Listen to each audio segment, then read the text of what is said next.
Welcome to Think Like a Pancreas, the podcast, where our goal is to keep you informed, inspired, and a little entertained on all things diabetes. The information contained in this program is based on the experience and opinions of the Integrated Diabetes Services clinical team.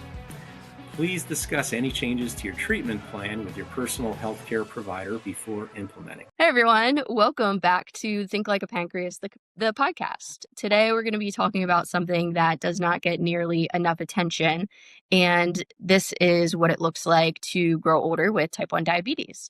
My guest is Joanne Milo, who has lived with T1D for 60 years and just launched a brand new project called T1D to 100, which is a resource website for people aiming to thrive with type 1 diabetes in every decade of life. Joanna is also known for her long-running blog, The Savvy Diabetic, and helping to build the amazing Loop and Learn community. Joanne, welcome. It is so good to have you. Thank you, Kathryn. It's great to be here with you. It's always wonderful.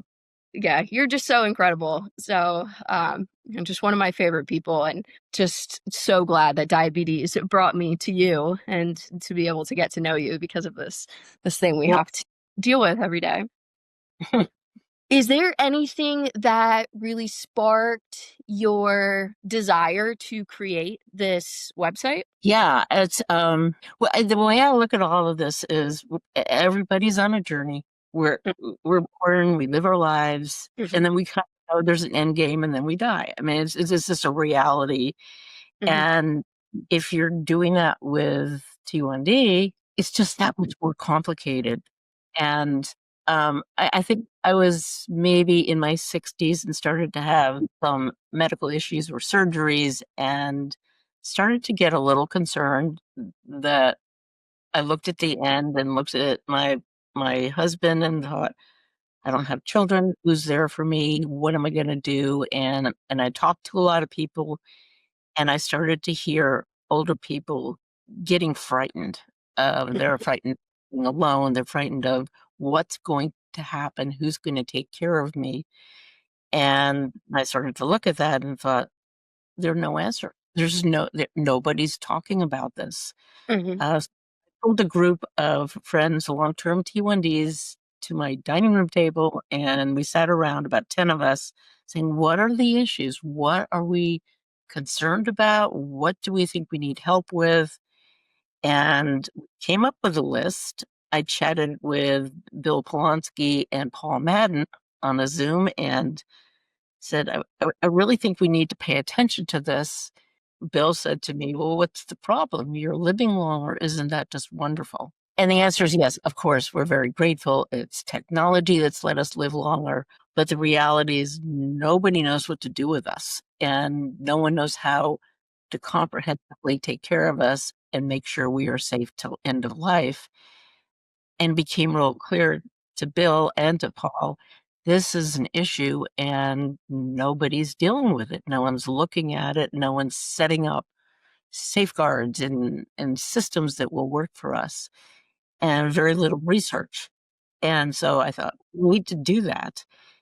And we need to educate ourselves, because I've learned over 60 years, we have to advocate for ourselves. There aren't that many T1Ds total. There are more T2Ds, there are more people.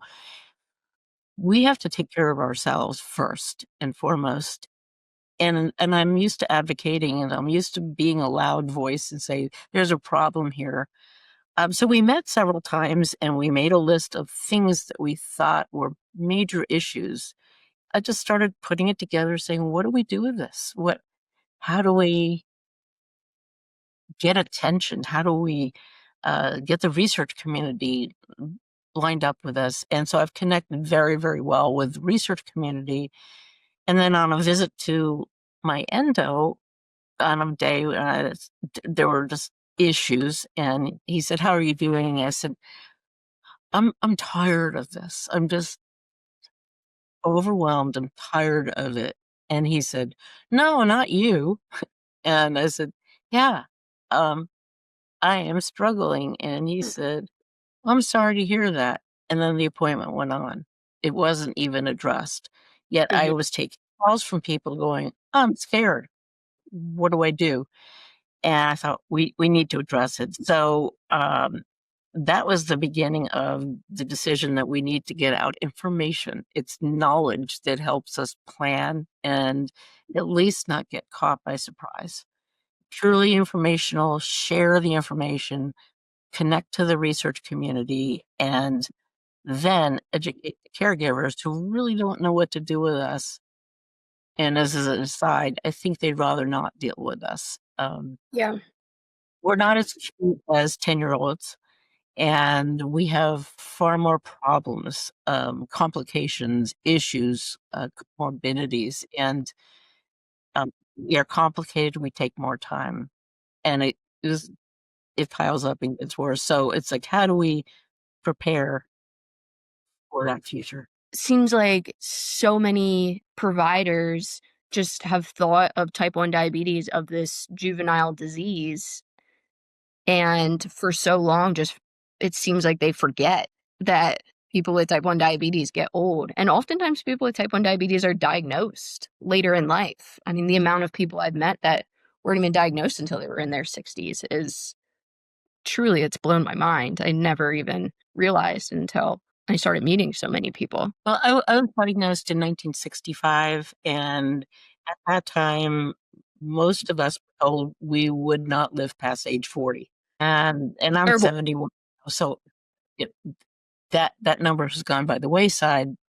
But we weren't expected to be here. A lot of women were told not to have children because of the stress and the difficulties without the technology that just wasn't even thought of at the time. Mhm. So we've got a lot of agers who are kinless. They have no next generation.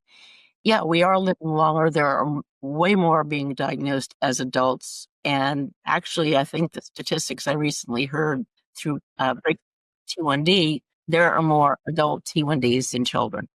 So Yes. we've tipped the scales, and the over 60 crowd is a fast growing demographic. We're still here. Mhm. But nothing is really prepared for us coming on in such large numbers. Yeah. Yeah, it seems the only way where they've really paid attention to the adult population is with a lot of the technology. I mean, majority of the things we use work better in adults than they do in children, but Mhm. kind of beyond that point, it's just like a forgotten age. So, in coming together with the group in your dining room table, what were these ideas that flourished as you guys discussed? We were furiously taking notes, and it boils down to there are a lot of parts to it, but it's basically who's going to take care of me? How do I get prepared for emergencies, falls, all the things that change of your living situations? Where am I going to live? And Mhm. what does that look like? What's going to happen to my body? And the more I hear, the more things are blamed on T1D and long-term T1D. Doctors aren't always screening for it. There are lots of issues. How do I keep coping? As you age, as anyone ages, things happen to you. You know, you get conditions, you get new diseases, you have falls, and how do you keep bouncing back emotionally? As you age, as anyone ages, there's loss. You lose your driver's license. You lose your ability maybe to live alone, or cognitively, you lose your grasp on things. And how do we're trained to control our diabetes. That's the big word, is control. Mhm. How do you do if you're getting tired, you're cognitively a little bit off, you miss a step when you're doing your insulin infusion changes? That's all real frightening. And then what happens if your support network isn't there anymore? Partners die. Um, Yeah. Children don't support aging parents, and the technology is confusing. And then you have systems, you have healthcare and hospital systems that really are just beginning to understand, don't pull devices off of people when you're in the hospital. You know, Yeah. listen to the patient, but that's not everywhere. And so we're saying, don't pull devices, you know, work with whoever's taking care of you in the hospital. let's know that it is type 1 diabetes, not type 2 diabetes. I've had several hospitalizations and surgeries, and I finally said, I think we should have a wristband, a paper wristband like they give you in the hospital, say fall risk or allergic to penicillin. I wanted one that said T1D or type 1 diabetes. And I asked the local hospital, and they said it would take 5 years to get through compliance to order wristbands. So I ordered 500 of them for $75, had them printed. Anytime I go to the hospital, I put it on. I share it with anyone who wants one of them. It's easy to do. And the last time I was in the hospital, I was in pre-op, and I said, excuse me, do you mind if I put on my wristband? And they said, you don't need that. We understand. And then they went through their questions. They said, I see you have type 1 diabetes. And I said, yes. And they said, do you need insulin? And I thought, they don't understand. That's what the wristband is for, because if you can't speak, you can hold up your wrist and say, hey, look at this. This is important. So it's all these safeguards and tricks and tips that we can share in our community just to make us safer. Then there's stories, people's stories. We want to know how people do what they do as they're aging. One lady I was talking with, and she living a lovely life, and suddenly her husband had a stroke and died. And she said, I always thought I'd go first. I think that's what we all planned. Our caregiver will be there. We'll outlive them. And it's no guarantee. And we've written about her journey. We interviewed her, and she's the epitome of one of the fears we have is what happens and how suddenly does it happen? And how can you be aware? She didn't know what the passwords were to get into the computer. She didn't know he did the finances.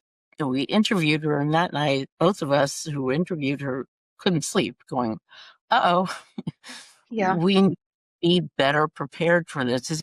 You don't want these things, but they do happen, and they will happen. So everything we can do to share that and help people be resilient in this journey, it seems just essential at this point for us. Yeah, absolutely. And it really is like going into assisted care, having that plan in place makes such a big difference. Like, it's not fair to go in and have to give up what you've been using for years because they'll only allow you to do MDI or take over that control of how you want to navigate things. Put you on a sliding scale. Oh my gosh. I learned a lot about options for living if you aren't able to stay in your home or you don't want to. Some places have a huge surcharge on type 1 diabetes patients. They don't want them. If they do, it costs more. I heard someone gets charged per injection. I've heard others where they don't have night staff that is authorized or certified to deal with a type 1 diabetic. So if you say, I have low blood sugar, they call the paramedics instead of giving you some juice. It's an education process. It's a change of the system. And it's also critical that we have allied health providers who are knowledgeable about this disease and can understand the devices and help us. We will need help. And there's a real lack of prepared people and the issues of liability if I touch your pump. So how do we make sure we're safe as we age? Yeah, it's such a big thing that the website is, I mean, that's a huge start, but we have to get that to these healthcare providers because they need to make a change. We can be super prepared, but if we grow old, we lose our family members, even if we have a plan and they're not willing to follow it. What are we going to do? Parents whose kids they took care of the kids as type 1s, as children, and they needed to be taken care of. And then the kid goes to college. This parent with all this knowledge is kind of put out to pasture. Their knowledge is not being used. How do we use those people to provide support for an elderly person who can't quite remember how to put on a CGM? Yeah. And even sit there step it through. And even if these people weren't like, licensed providers, how can we get them to help? I see how that could make such a big difference because, of course, they know how to insert a CGM, and Yeah. they would be excellent to join the team of, these facilities. Right. There are So, not enough, and there's certainly not enough allied professionals that we need more help. And with this demographic coming on so strong, it really needs attention because people will not get the support they need. And they'll end up in the hospital. And that's another burden of cost and burdening the system that doesn't have to happen. yeah. I wonder, did any ideas come out of ADCES of like what we could potentially do to better prepare like our hospitals and long-term care facilities and places like that? Not yet. I think it's beginning. I was on a meeting last night with my team, and it was last night, and this morning I got an email from one member saying she spoke to another diabetes educator, and they're looking at how to provide that kind of care. So it's beginning, and it's going to come from our community, and it's going to be to keep pushing the educators saying, you have the skills that we're going to need. You can make money here.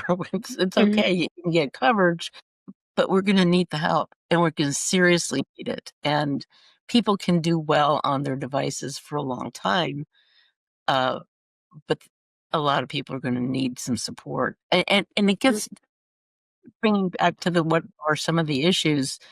As you physically age, sometimes it's hard to open devices, and I've had difficulty opening CGM containers. Have arthritis, and how do we make those things easier? The other issue that came up, and I didn't understand it was an issue, but it is physical geography. Someone mentioned it in our early meetings, and so I don't know what you're talking about. We've been poking ourselves for 50, 60 years with needles and infusion sets, and we've been the CGMs, and our skin is damaged. Our skin gets thicker as we age. We lose the fatty layer. Where do we stick the devices? And so we came up with an amazing document called Skin in the Game, of all of the community input of things they use that make it easier for your skin to handle all these devices.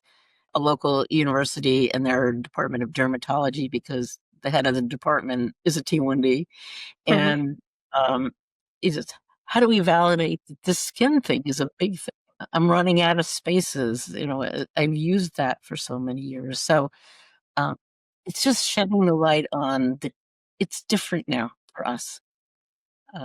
There's another area that we can touch on briefly, but digestion and the way our bodies handle hypo and hyperglycemia. Lots of parts of this, and we'll be doing some seminars on it, but bringing your blood sugar up from low sometimes doesn't work the way it used to. Right. Bringing down doesn't work the way it used to as we aged. Let's get the knowledge out and the tools that say, all right, it's changed. Here's the new way we do things, and just education. Yeah. And not even dish digestion. Have you noticed changes with insulin impact? Absolutely. Yeah.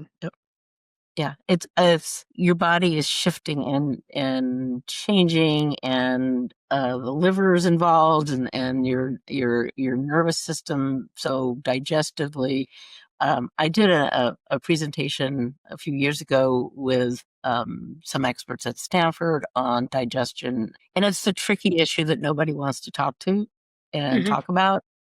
It's unpleasant. It's important, and probably 50% of long-term T1Ds are dealing with gastric issues. Yeah. But we don't want to talk about it. Neuropathies are things we'd rather deny, but they are real. And particularly this first wave of aging T1Ds didn't have the benefit of better control, better technology. So may be subject, beside the disease, to have more issues and complications. So how do you handle it? Yeah. Yeah, complications in general are just so hard to talk about. And it certainly makes people feel ashamed or embarrassed, or, there's just so many words, and yeah, they don't want Right. to talk about it. Just don't want, yeah, I just don't want to go there. I don't want to Mm. involve my spouse. I don't want to talk about it, which is totally understandable. Yeah. I had that discussion this morning with my husband because we talked last night, and he said it's the first time I really understood an issue that I was having, and I said I don't like to talk about it. I don't want to sound like complaining. But it's real, and I'd rather not say those words out loud. Yeah. But they exist. So maybe if we can share on a website or a Facebook group where people can actually feel safe to talk, Yeah. it will help us understand and get some solutions that make it a little bit easier and feel like part of the community. Yeah. I think everything, for most people, everyone is different, but for most people to feel like they're not alone, they have support, they have the ability to find a community going through the same things as them, makes That such. actually is probably the biggest thing that has come out of this, and it's not Mhm. new, is community and social interaction. We just published a news article about like super agers, the people that live long, and they have studied super agers, and it isn't what they eat, it isn't what they do, it's their connection to community. That is their central point is stay involved, stay connected. Even if you're an introvert, stay part of a community. You benefit so much that it becomes essential. So we just put out a document on how to start your own support group. How do you find a dia buddy? How do you reach out? I met somebody who at the age of 60 had never met another T1D, and we invited him to just a little coffee group that we had, and he sat there with eyes wide open going, oh my gosh, you guys understand.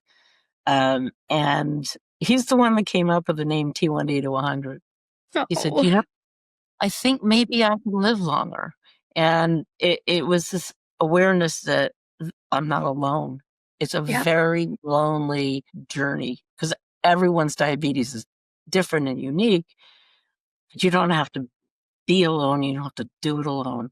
And so we're really pushing the concept of connect in any way.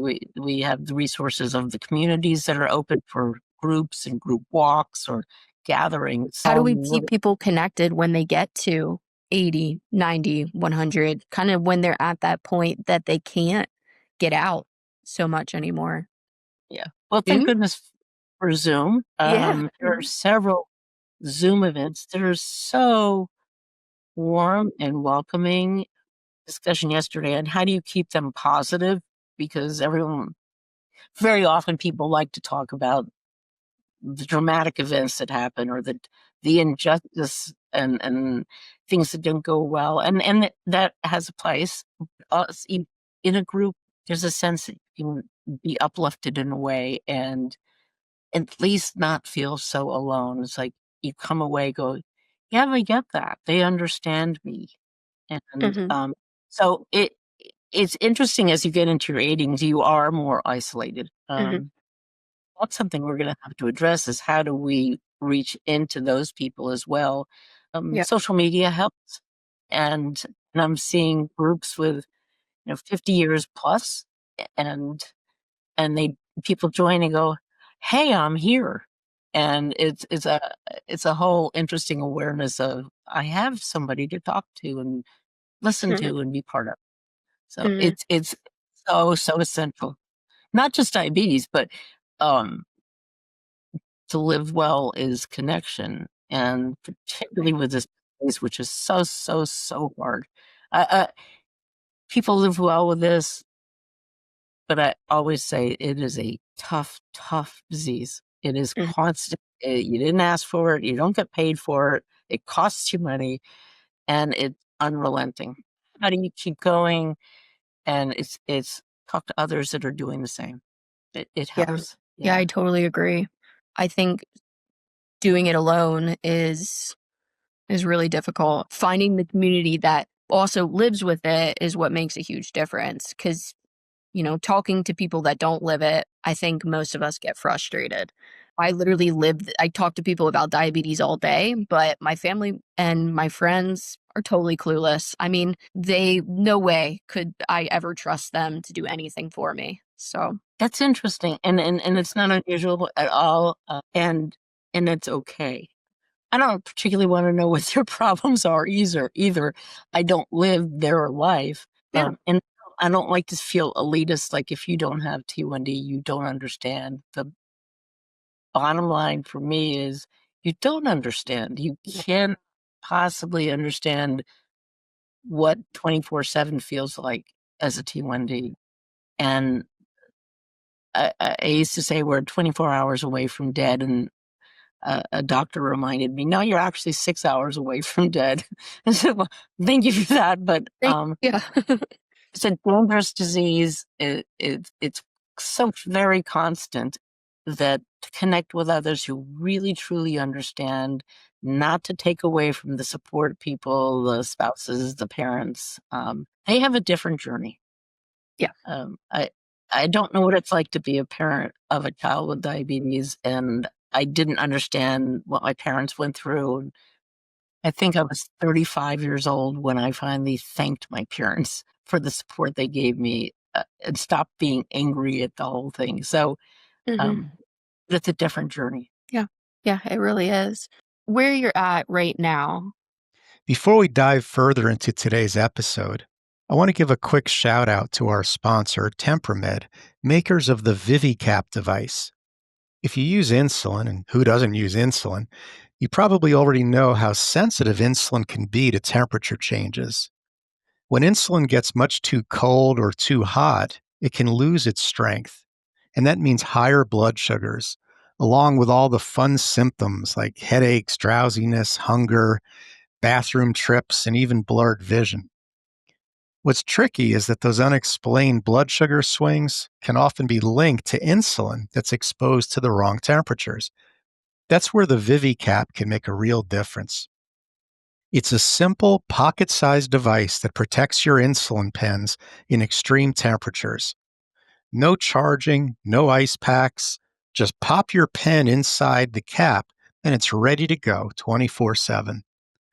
The ViviCap is FDA registered, TSA approved, and built for everyday life or travel. It's super easy and super flexible. So if you want to take one more variable out of your diabetes management, check out Tempramed's ViviCap at tempramed.com. Now let's get back to today's program. What are some things, and I know you recommend this on the website too, but what are some things that you have prepared for aging? I think you talk about like your emergency planning and, what you have for that. You talk about like health and wellness. So, what would you like encourage people? The primary push that we've had for quite a while, all through COVID as well, is a go bag. And what we've put up on the website is a checklist of what you put into your go bag. Mhm. And the urgency is just make a go bag. Just get a backpack, get a bag you like, anything that, we say waterproof because you may be in a place where it's raining, as you well know today. Florida. Uh, or that's large enough to hold 2 weeks of supply, because what if there's an earthquake? What if there's a tornado and you have to get out quickly? You have to go to the hospital, grab your go bag, grab your insulin from your fridge and go, instead of having to sweep it into a bag or figure out what you're taking. It takes less than an hour to put it together. Yep. On the website, we have pictures of people's go bags. They come in all different colors and directions. I did a Zoom with Nicole Johnson, who was the first Miss America, wearing an insulin Yep. pump. And we talked about go bags, and she showed her go bag, which was this beautiful tote bag with the logo of Miss America. And I said, you don't want to use that because someone's going to steal your bag. They don't want the It's a beautiful bag, but whatever is durable enough that you can grab and go. And even if it's not an emergency. Suppose someone calls you and say, I have 2 tickets to go to Paris. Do you want them? You have to leave in an hour. Just grab your bag. You can get, it doesn't have to be a drama. What came meeting last night was you can also set up a mini go bag. And I'm beginning to realize how important this is. Anytime you leave your house and you're going to be gone for more than an hour, what if your insulin infusion site fails while you're out? What if you get a flat tire and you're waiting for the tow truck and you need to change something? A little kit that has insulin, infusion set, syringes, and and sugar. Grab it and go. Too many people who should know better don't have these. They say, Right, I won't exactly. be gone. And don't know if you're not going to be gone long. Right, So exactly. And you never know what's going to happen. I mean, and this is for all ages. This isn't even just for the aging population. I mean, everybody, I think, should have this go bag. And I love the name. I just love it. It's go bag. But yeah, I mean, I have like a little pouch, but I do forget to grab it sometimes, even though it's literally hanging right in front of my door. So also, like you mentioned syringes. I mean, keeping syringes like everywhere so that like for me, like me, if my pod's gonna fail, I'm gonna pull my insulin out of my pod and inject until I can get home. diabetes is stressful enough. Don't let something that's not in your expectation happen and then make your life a little bit worse when all you need to do is go get this cute little bag and carry it with you. It's not that difficult. It is a reminder that you have diabetes, but that's not the point of it. The point of it is to reduce stress, and that things are unforeseen because you don't foresee them. They happen when you don't expect them and don't need them or want them. And it just takes away a stress just a little bit. So we have checklists for go bags. I also always recommend have your medical data in one place, how you take care of your diabetes, the medication list that whatever it is you take, how you take, when you take it, the list of your healthcare providers. So if an emergency comes up and you end up in the hands of a medical environment, you don't have to remind them what your surgeries were or what your medication are. It's right there. So we have pages that you can fill in. You can scan them in and put them on a flash drive. You can load them on your phone. There's a way also. So that's what we call a personal medical resume. Just have your stuff in one place, updated every 6 months. And maybe we'll put a reminder on, it's time to update. Just so you have the stuff available and ready to go. People have mobile phones these days that you can set up Android or iPhones for emergency access. Most people don't know that. And so we have instructions for both phones on how to access that and put in emergency. So emergency personnel or anyone that is helping you can get to your information. So it's just tips and tricks and things that we don't think about, but as a group, we have thought about them and we're adding things to make it easier. It's hard enough. So thinking of like this emergency folder of our information just is so helpful because a lot of the healthcare systems they can eventually access all of your historical things, but that takes time. It's not like they can just hop on and right away they have all your history. But if you bring it along, like you're setting yourself up for potentially better outcomes. Yeah, I have a little clear cover, little binder, and there's one in my car, there's one in my go bag. When I've been in the hospital, I put it on the nightstand. And it says, read this. I have type 1 diabetes. And it's big and it's bold. Whether they're going to read it, I don't know. But if they come in and ask a question, you can refer to it and say, hey, these are my settings on my insulin pump. These are the medications I take. These are the ones that are essential medications, not just supplements. Because they don't know you, but you know you. And but also you can't speak clearly for yourself a lot of times in a hospital situation. So you thought and your advocate may not know all the details. Right. Exactly. Yep. It takes a little preparation. I don't know how to help people carve out the time to do it. But I think it's an intention that you say, I just want to feel a little safer. I want that problem to be gotten rid of. I'll take a half an hour and pull it together. It's a planning thing. A lot of people don't like to plan, and I understand that. Right. But a lot of people don't like stress either. And let's see if we can Yeah. what's the stress? Aging alone is stressful because this topic, it's difficult. It's just really, really difficult. Nobody really wants to face the fact that we won't be here. As far as I know, that's a reality, and we will all be on that path. So one more topic, and I think it's just important to say real quickly, towards end of life, and if in hospice care, this is something I just learned. There is a thinking that you withhold insulin at end of life. And that is possibly the worst advice that can be given. Now, I never thought about it because I didn't think about that part of life. You will end your life, but it will be a bad way to go. So you should have written into your wishes, do not withhold insulin. Yeah. But it happens. So this is all just trying to make things as easy, least stress, and make you feel as good as possible for all the days you have left going forward. Yeah. It's be set up to succeed and to be as happy as possible because that's what you can do. Right. Yeah. That's in our own control.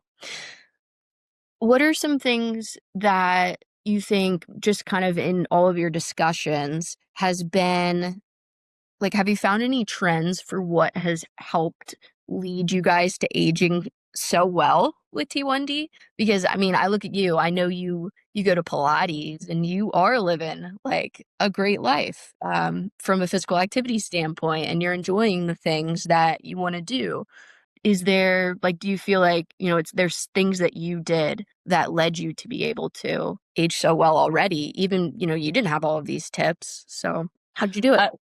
The overriding thing for me is to try to live as best as possible in gratitude. I am, when things go wrong, and quite honestly, they're going wrong at a faster pace than I can actually keep up with.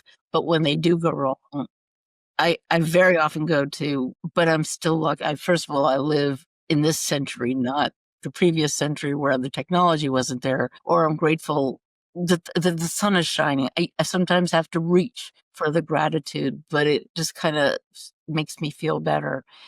All the research says keep moving. Just if you look at anything on the zones or what the long agers do, they keep moving.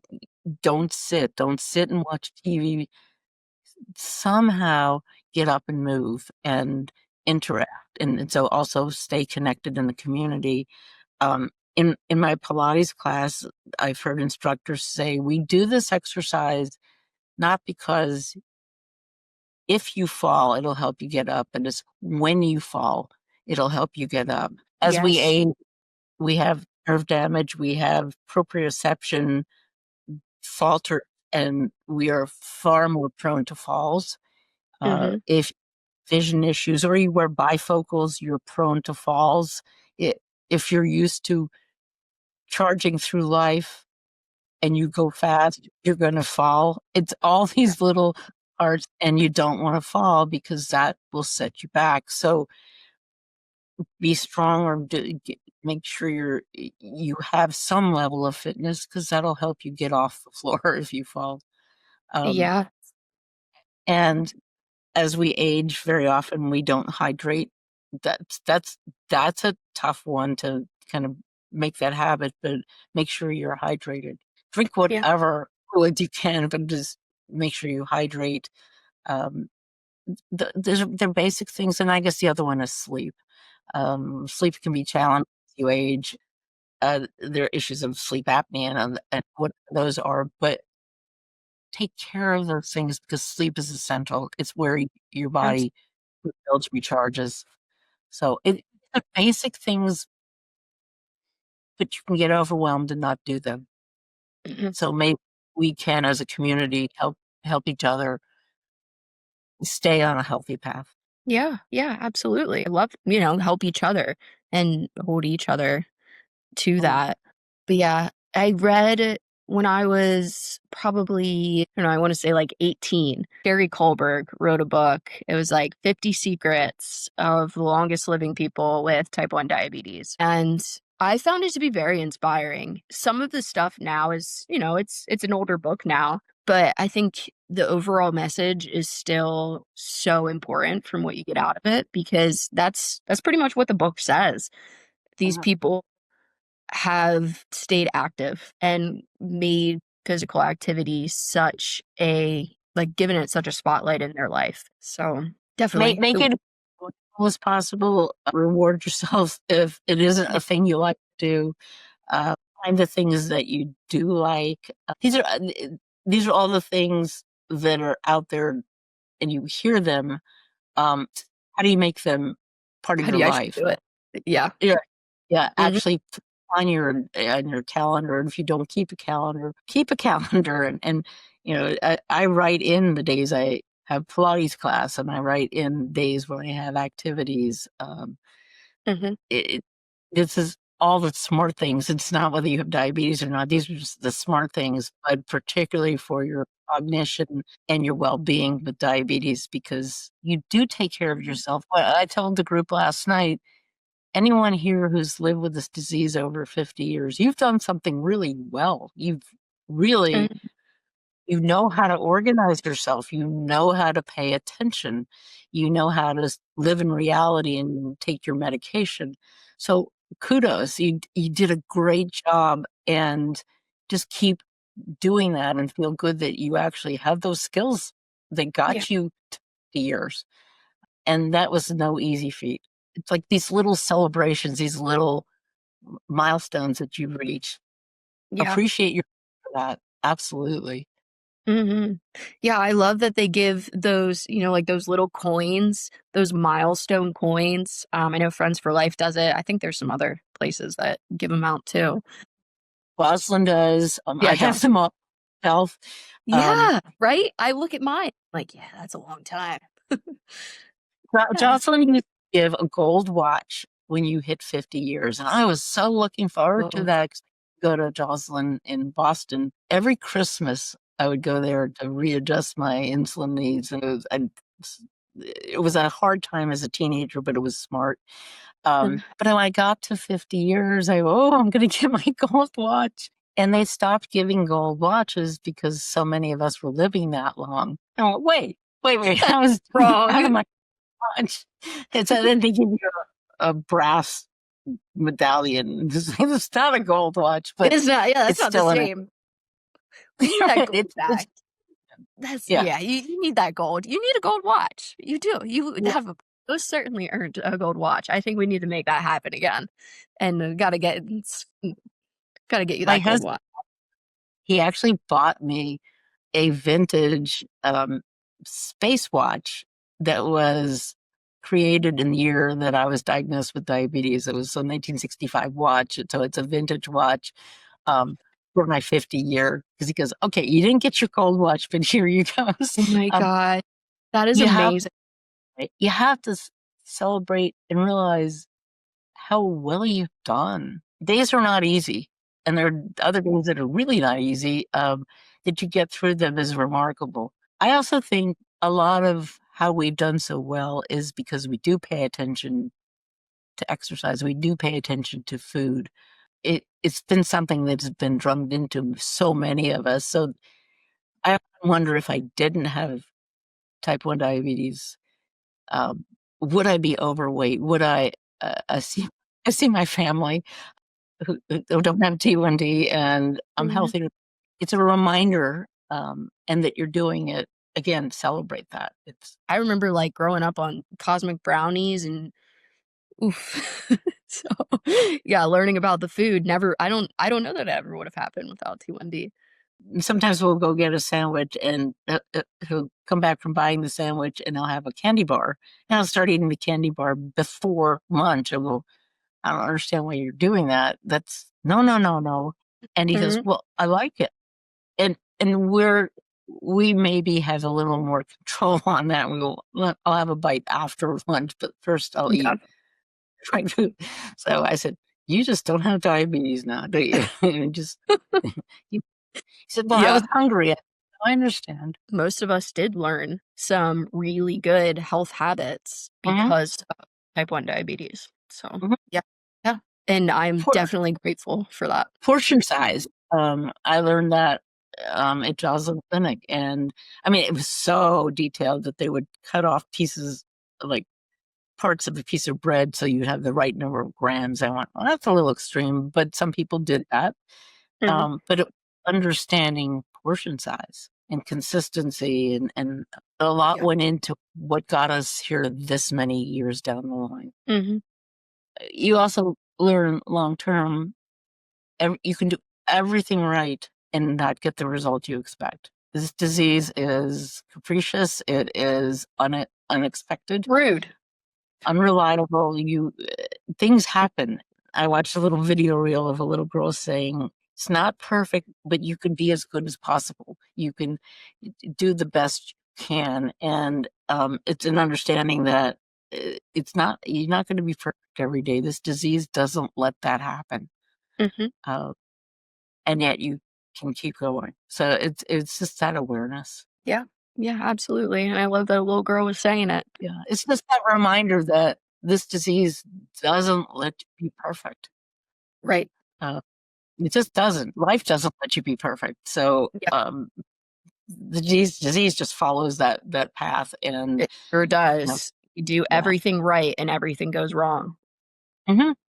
And there are days where you can explain it, and you don't try not to beat yourself up, and you try to get back on track. And you give yourself some grace on that period of time. Mhm. Yeah. Yeah, absolutely. Giving yourself the grace. It's just such a good way to say it, but it's what we have to do. Have to give ourselves grace. With And maybe it diabetes. was a touch of humor. It is all. If you were sitting 100 feet above watching everyone on earth doing all these things and getting all stressed, you'd say, "Oh, calm down. It'll all work out." Just It'll all kind of work get out. some perspective of it. Mhm. It will work out or it won't. But stressing on it doesn't bring it any easier, make it any easier. Yeah, it doesn't Yeah. change it either. You know, getting upset, if anything, is just going to make it worse because you got some stress. Yeah, it'll just make you need more insulin. So, Yep. Yeah. yeah. Yeah.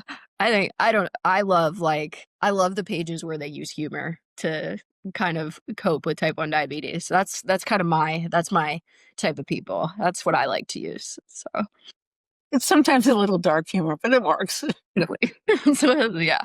It's just makes everything, I don't know, humor makes everything a little bit easier to It manage. does, and I think you bring it back to just community sometimes helps you see the humor, and when you just are so deep into, "This is horrible," somebody, Absolutely. giggle is, "Yeah, but," other side, Yeah. it's kind of so it's helpful to have other perspectives sometimes. Yeah. And you, I have to say, are just so absolutely incredible at getting a community together.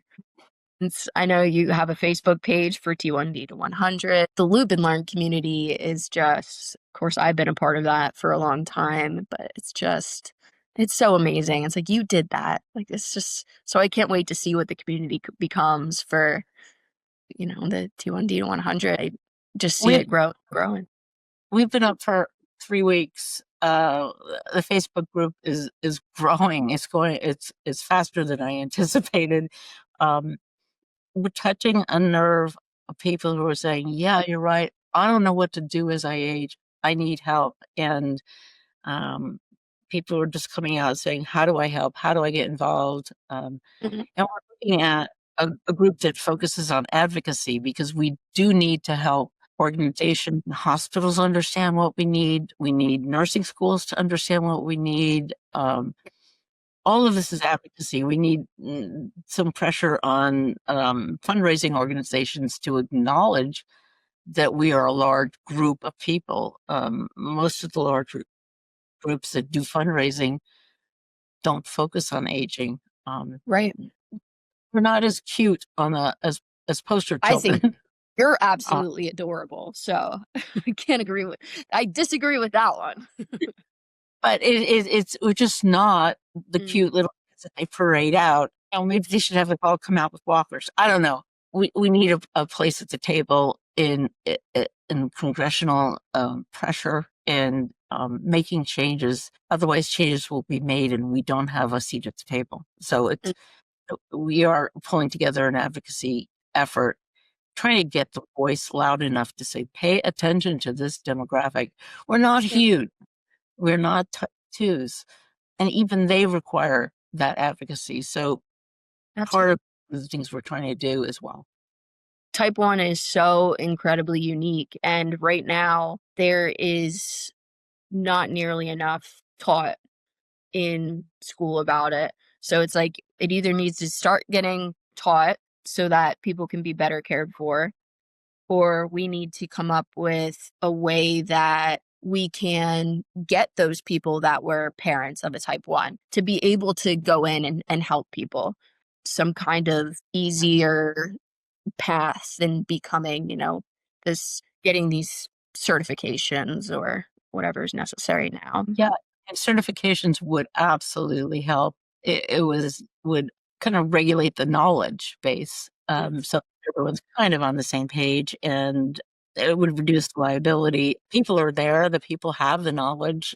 With more and more people aging into this category, the help would be needed. There has to be a change in the system, so we advocate for the change. Hopefully, we can get into the nursing schools so that they teach the proper information. A lot is still being misinformed. So it's education, it's community again, it's having a voice and sharing that. And that's our goal. And I kind of have a three-prong approach, which is help the T1D. That's my primary, help my people age gracefully and as happily as possible, then interact with the research community who will validate our concerns. They'll study it. They'll say, what are you concerned about? I'm speaking at a conference next week at Harvard Joslin, and my husband is as well because he's the caregiver of a T1D. So let's get the voice of what our needs are. Let them research it, validate it, and let's take that into the healthcare community and saying, this is the reality. This is how you need to practice the medicine. This is how you to provide care. So it's a kind of a three-prong approach, and that's our goal is, be loud. It's so good. Thank you so much for having such a great voice that you're willing to travel to these places and give these talks and create these sites and make the difference. We're all the expert. We are the expert.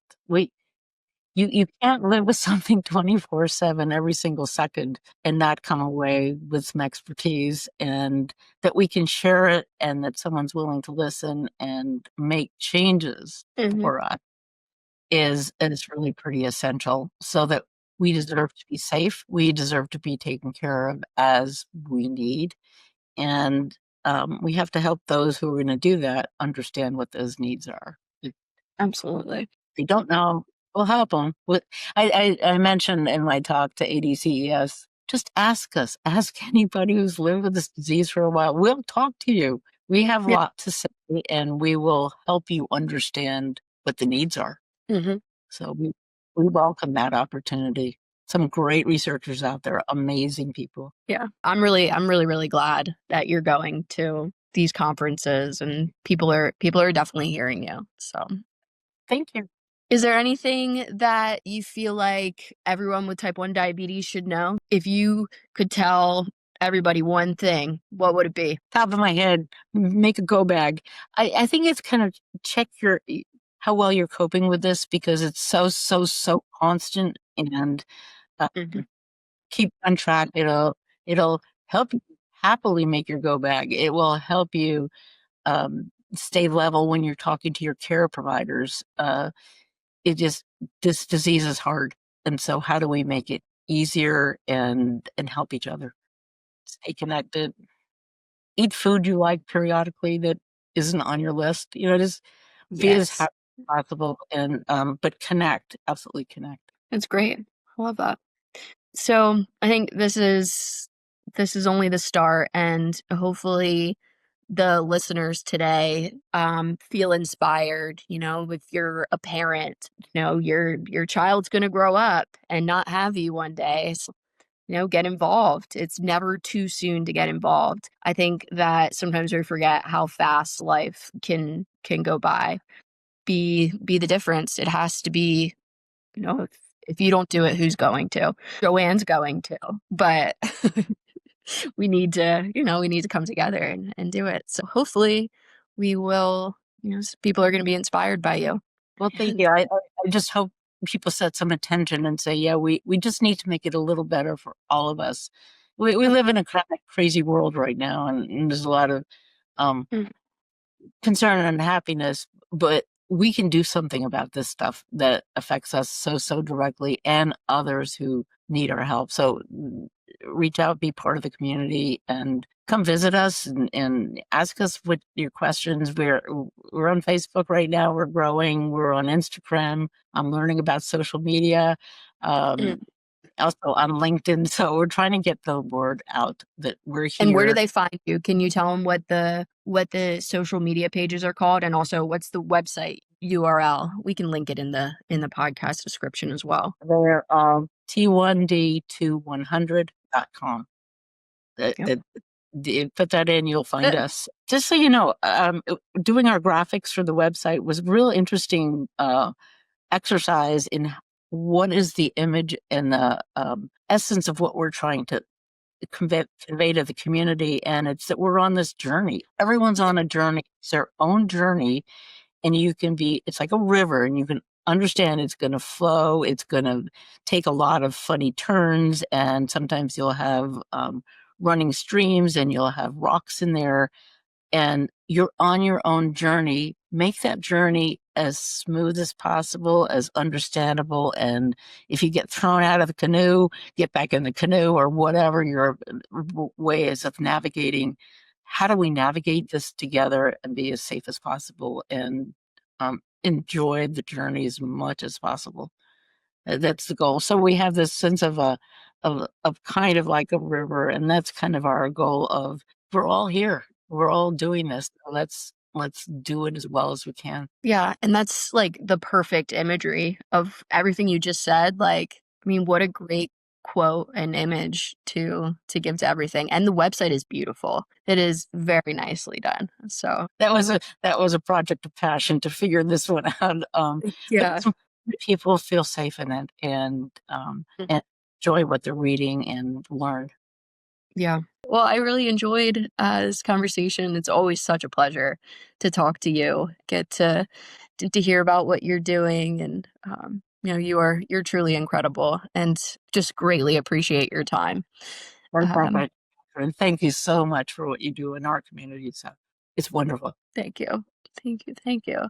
Well, and thank you to our listeners for joining us today on the Think Like a Pancreas, the podcast. And we will link Joanne, the T1D2100, all the social media platforms, and we'll link the website in the description. So make sure, if you haven't seen those, check them out, join the social media pages, and come on, engage. Joanne's going to be very welcoming on those platforms. So thanks again for listening, and we'll catch you next time. Thanks, everyone. Thanks for tuning in to Think Like a Pancreas, the podcast. If you enjoyed today's episode, don't forget to like, follow, or subscribe on your favorite podcast app. Think Like a Pancreas, the podcast is brought to you by Integrated Diabetes Services, where experience meets expertise, passion meets compassion, and diabetes care is personal because we live it too. Our team of clinicians, all living with type 1 diabetes, understands the challenges firsthand.